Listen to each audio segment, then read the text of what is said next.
In 1963, Stanley Milgram's experiment asked anonymous participants to deliver increasingly severe electric shocks to subjects in the next room. Unbeknownst to the participants, the shocks were not real. But had they been real, they may have been fatal. Though actors in the next room screamed ever louder, the great majority of participants kept delivering the shocks because someone in a lab coat with a clipboard told them to.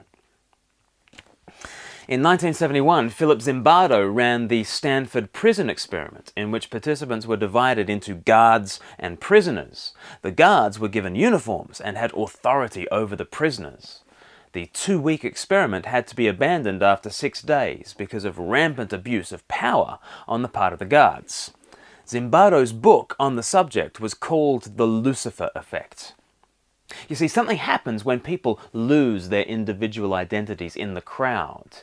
When there seems to be no consequences for their actions, when the crowd acts en masse, when there is a diffusion of responsibility such that there's always someone else who can carry the can. In all those situations, the Lucifer effect kicks in. The Lucifer effect at the trial of Jesus was very clear for all to see. You see, Pilate went to the crowd with the offer of releasing one of the prisoners. That was the custom at the Feast of Passover. So Pilate addresses the crowd and suggests that it is Jesus who is released. But just listen to the Lucifer effect at play. Luke chapter 23 from verse 18. With one voice the crowd cried out, "Away with this man! Release Barabbas to us!" Barabbas had been thrown into prison for an insurrection in the city and for murder. Wanting to release Jesus, Pilate appealed to them again, but they kept shouting, "Crucify him! Crucify him!" For the 3rd time he spoke to them. "Why? What crime has this man committed? I have found in him no grounds for the death penalty. Therefore I will have him punished and then release him." But with loud shouts they insistently demanded that he be crucified, and their shouts prevailed. So Pilate decided to grant their demand. He released the man who had been thrown into prison for insurrection and murder, the one they asked for, and he surrendered Jesus to their will. This was a Passover crowd drawn in from the 4 corners of Israel. It's highly likely that many in the crowd had been personally healed by Jesus Christ in the last 3 years. Certainly a good number would have heard his teaching, seen his miracles, and known people whose lives had been transformed by Jesus.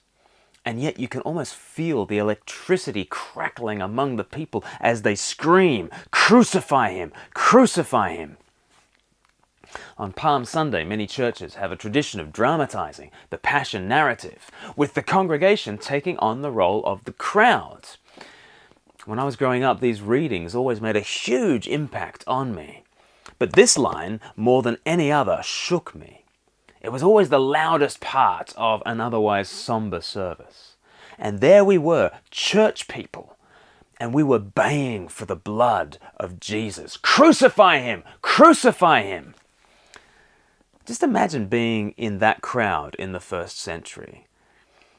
There they are the people of God, and the Messiah's fate lies in their hands. They bay for his blood, even though they don't really know why. Pilate asks them, but they have no answer. They just seem to be driven along this mad path towards deicide. There are no reasons for putting the Son of God to death.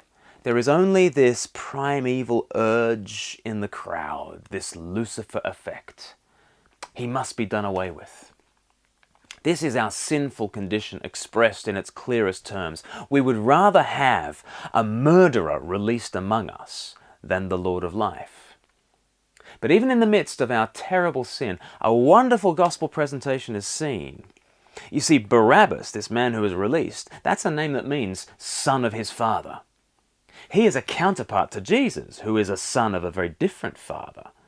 And Barabbas' unrighteousness reveals a very different origin to Christ's origin.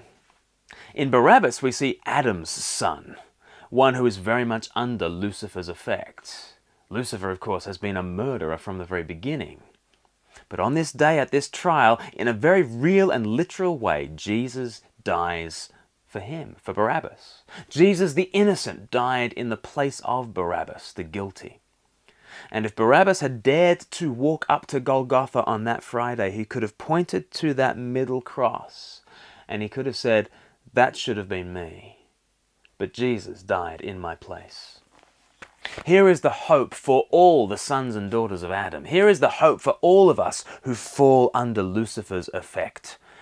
Christ's death was not merely the will of the people. It was his own will. The cross is not simply the proof of our sinfulness and madness, but it's proof of the offer of his salvation.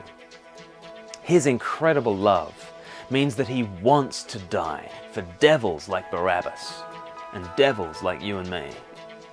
Therefore, we too can point to that cross, the cross that we have bayed for, and we can declare with wonder the words of the Apostle Paul, Galatians 2 verse 20, "The Son of God loved me and gave himself for me."